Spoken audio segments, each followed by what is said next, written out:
지난 8월 콜롬비아의 이반 두케 대통령은 한국에 방문하여 2022년을 기점으로 60주년을 맞는 한국과 콜롬비아의 수교를 기념하였습니다.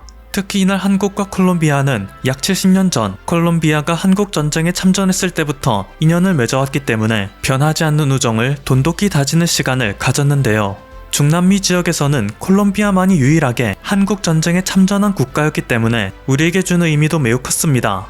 한국 측은 콜롬비아 측에게 어려울 때 도와준 콜롬비아의 우정을 결코 잊지 않을 것이라며 무한한 감사의 뜻을 표했으며, 콜롬비아 측 역시 특별한 우호와 우애의 뜻을 갖고 방한하였다. 한국과 콜롬비아 양국은 70년 전 자유라는 원칙을 수호하기 위해 단결했고, 오늘날은 발전과 혁신 분야에서 협력하고 있다.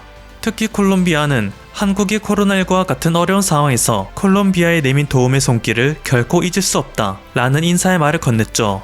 콜롬비아의 두케 대통령은 한국 전쟁에 참전했던 대표적인 용사 알바로 발렌시아 토바르 장군의 회고록도 직접 가져와 일부를 읽는 등의 모습을 보였는데요. 그만큼 콜롬비아와 한국이 혈맹의 관계라는 것을 강조하기 위함이 목적이었겠죠.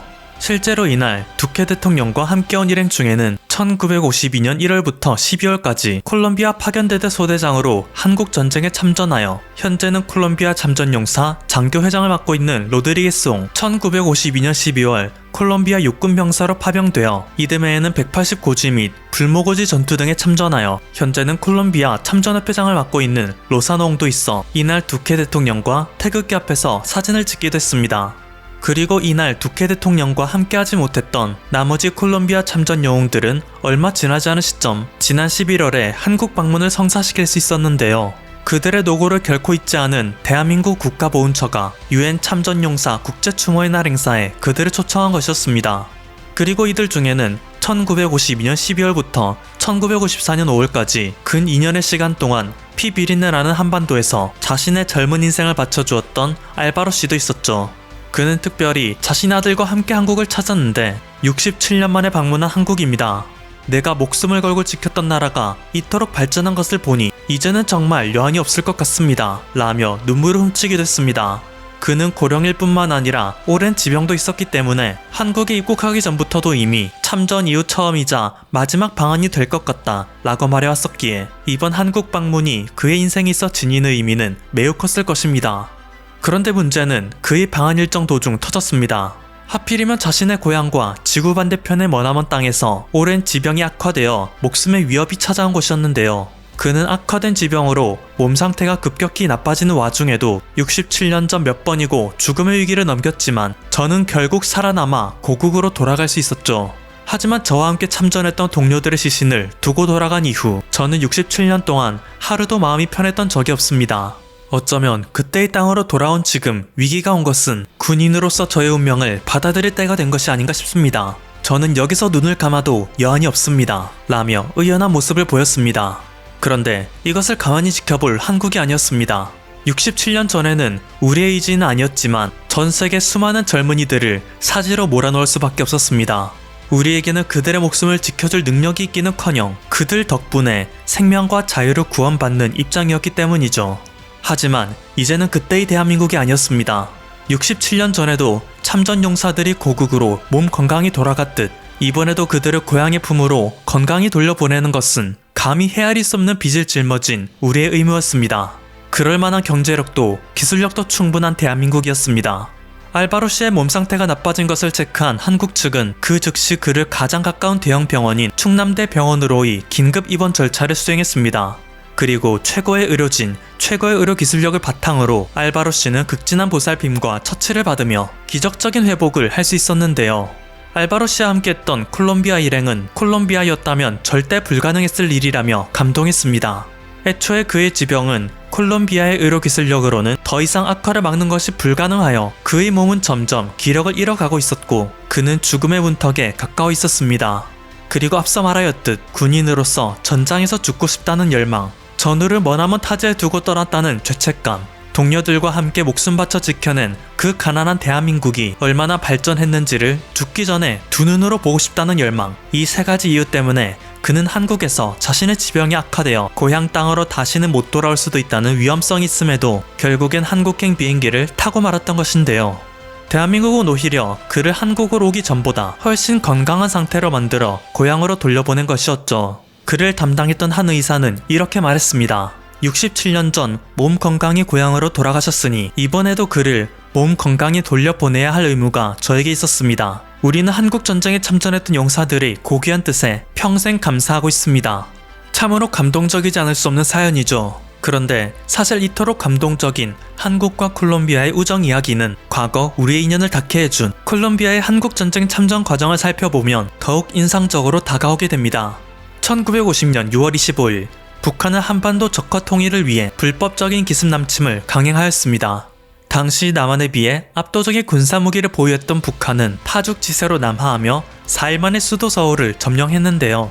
순식간에 낙동강 최후 방어선까지 밀리게 된 대한민국은 국제사회의 개입만을 기다릴 수밖에 없는 처지가 되었죠. 그리고 유엔에서는 미국을 중심으로 자유라는 가치를 지키기 위해 유엔 소속 국가들은 한반도에 군대를 파견해야 하며 그럴 사정이 안 된다면 돈으로라도 지원을 해야 한다는 의결에 들어가 역사상 최초로 유엔군이 결성되는 성과를 냈습니다.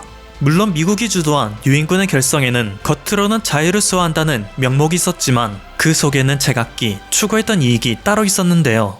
영국은 2차 세계대전의 빚을 갚기 위해 참전을 했고 터키는 새로운 국제질서 속 최강자인 미국에게 잘 보이기 위해 참전하였으며 그리스는 원수 같은 터키가 미국에게 점수 따는 꼴이 보기 싫어 경쟁적으로 한국전쟁에 참전하였습니다. 에티오피아는 미국과 그리 친한 정부는 아니었지만 과거 자국이 국제사회로부터 외면당하여 이탈리아에게 침공당하였던 역사가 한국에서 되풀이되어서는 안 된다는 일념으로 파병을 결정했죠.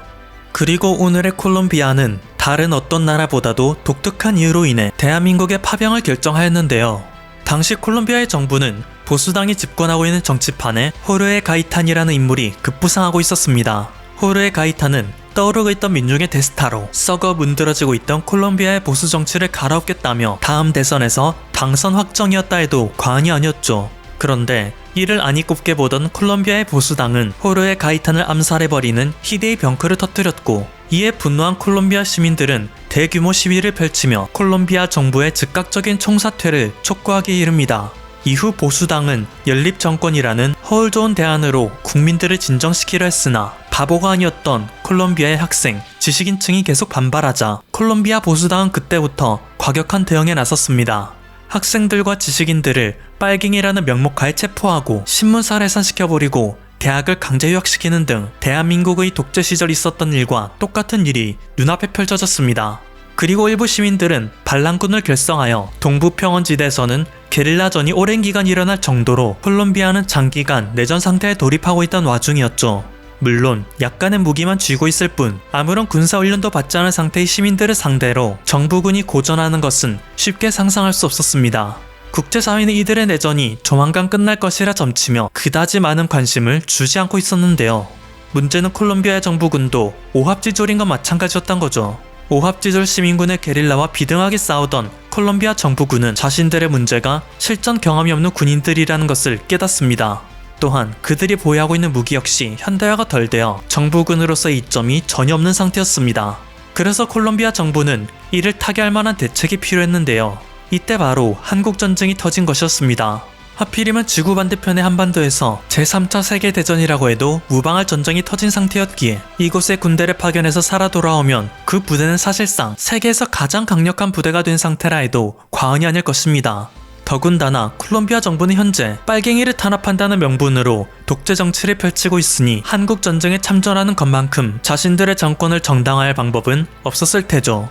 때문에 콜롬비아 정부는 미국을 도와 세계 평화와 자유를 수호한다 라는 명분 하에 자국의 청년들을 강제로 차출하여 한국으로 보내버립니다. 사실상 이때 한국에 온 콜롬비아 청년들은 독재 정부의 탄압에 매일같이 시달리다가 강제로 차출되어 사지로 내몰린 것이나 마찬가지였던 것인데요. 이것만으로도 심적으로 힘들었을 그들이지만 한여름의 날씨 경기도 연천에 도착한 그들은 콜롬비아보다도 높은 불쾌지수의 한반도에 한번 놀라고 반년 후에는 태어나서 처음 보는 눈이 하늘에서 떨어지며 온 지천을 덮어버리는 한반도의 날씨에 까무러치게 됩니다. 난생 처음 겪어보는 겨울이라는 날씨를 하필이면 경기도 연천에서 겪다니 수많은 참전 용사들은 이때 전쟁의 무서움보다는 얼어서 죽는 줄 알았다고 회고하기도 했죠. 실제로 한국전쟁 당시 부상자 비율을 살펴보면 전투 중 부상과 동상, 저체온으로 인한 부상자의 비율이 비슷합니다. 이렇게 가만히만 있어도 죽겠다 싶은 그들의 눈앞에 어느덧 봄이 찾아와 핑크색 꽃이 만연하게 되고 이들은 뭐 이런 나라가 다 있나라며 정신줄을 놓기 이르렀는데요. 이것과 별개로 그들은 추후 밀려온 중공군을 상대로 경기도 연천을 끝까지 방어해내는데 성공했고 1096명의 병력 중 210명이 사망하고 400명 이상이 부상을 입는 등 큰 타격을 받았지만 결과적으로는 유엔군 내에서도 상당히 인정받는 부대의 위치에 올라섰습니다. 덕분에 전쟁이 끝나고 콜롬비아로 돌아갔을 때 이제 막 소년의 티를 벗어난 풋내기 청년에 불과했던 그들은 어느새 세계 평화를 지켜낸 영웅으로 추앙받을 수 있었죠. 이런 이야기를 전부 알게 된다면 앞서 한국에서 죽고자 했던 콜롬비아의 전쟁 영웅이 왜 이제서야 한국에 방문하였는지 이해할 수 있습니다. 태어나서 처음 보는 미친 듯한 기후의 땅에 다시는 발을 딛고 싶지 않았을 테지만 그만큼 인생에서 가장 치열했던 순간, 그리고 그 순간을 함께했던 전우들이 묻혀있는 땅에 대한 향수를 그들은 일평생 가슴속에 묻고 지냈을 것입니다. 또한 앞서 언급되었듯 콜롬비아는 한국 전쟁이 끝난 후에도 오랜 기간 독재가 지속되었습니다. 그리고 그 부작용으로 아직까지도 개발도상국을 벗어나지 못했죠. 하지만 한국의 경우 자신들의 두 눈으로 직접 온 국토가 초토화되어 나무 한 굴 없는 것을 보았을 텐데 세간에 들리는 소식으로는 자신들과 같은 독재 기간을 겪고도 현재는 세계에서 내로라 하는 자유민주주의 국가, 경제대국으로 성장하고 말았으니 이게 대체 어찌된 연유인지 알고 싶었을 것입니다. 그래서 죽기 전에 딱 한 번 다시 방문하게 된 한국에서 그들은 인천공항에 내리자마자 눈물을 왈칵 쏟으며 내가 목숨 바치고 지켜낸 것이 헛된 것이 아니었구나 라며 자신의 삶의 보상을 느낄 수 있었던 것이겠죠. 그리고 이들을 잊지 않은 것은 한국도 마찬가지였습니다. 중남미 유일의 파병국이었던 콜롬비아를 최우선 수교국으로 선정한 것으로도 모자라 한국에서 퇴역한 함정을 콜롬비아 측에 무상으로 양도하였고 각종 차관을 빌려주는 등 확실한 보답을 하였죠. 심지어 콜롬비아는 라쿠다 행정력으로 인해 과거 한국전쟁 참전용사의 명단도 대부분 소실된 상태였는데 한국은 별도로 갖고 있던 명단을 토대로 콜롬비아 참전용사들과 그 후손들에 대한 지원을 시작했고 그들을 한국으로 모셔와 훈장을 수여했습니다. 70년의 세월 동안 자국에서도 받지 못한 대우를 한때의 황폐화된 땅 대한민국에서 받게 되었으니 그들은 감동의 눈물을 참을 수 없었습니다. 또한 콜롬비아가 코로나19의 창궐로 인해 신음할 때 한국은 콜롬비아에 60억 원 상당의 지원 물품을 보냈고 참전용사 가정에는 특별히 추가적인 개별 지원까지 했습니다. 학업에 어려움을 겪는 참전용사 가정의 자녀에게는 장학금도 지급하는 등 물심양면 아끼지 않았고 얼마 전 있었던 한국과 콜롬비아의 정상회담 때에는 앞으로 한국과 콜롬비아가 수소 디지털 경제, 전기차 분야에서 협력을 공고히 할 것임을 약조하기도 했는데요. 두케 대통령은 28세 이하의 청년들이 한국 기업에 보다 많이 고용될 수 있도록 한국 기업의 조세 혜택을 아끼지 않을 것이라 강조했을 만큼 청년 실업난의 해결을 한국 기업에 걸고 있을 정도이며 한국 역시 콜롬비아로부터 받은 혜택을 얻을 수 있는 경제적 이득이 결코 작지 않다고 합니다. 피로 맺어진 양국의 우호 관계로 한국과 콜롬비아 모두 무궁한 발전을 할 수 있기를 기원합니다. 지금까지 퍼플튜브였습니다. 여러분의 구독과 좋아요 그리고 알림 설정은 콘텐츠 제작에 큰 힘이 됩니다. 감사합니다.